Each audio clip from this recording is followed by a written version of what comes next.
hoggaanka baarista dembiyada CID ayaa wuxuu helay xog ku saabsan in muxuu ahay wax isdabamaris meeshaas ka jiro. waxaa la xiray marka saraakiil wasaaradda maaliyadda customka airportka joogtay iyo saraakiil ayaguna booliiska ahay oo ayaguna ku shaqo lahaa. kiiskaas baaristiisu waxay ka socotaa hoggaanka baarista dembiyada CID ayaa wada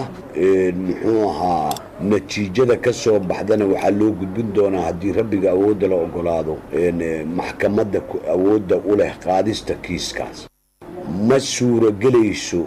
mana dhici karayso mana laga aqbali karo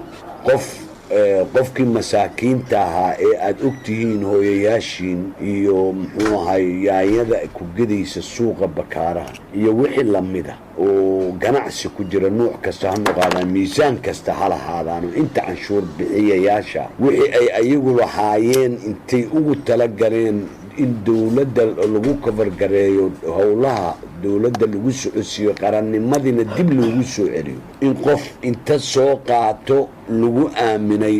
inuu jeebkiisa gashado oo asaga ku munaaficiyo hay haatay ka tahay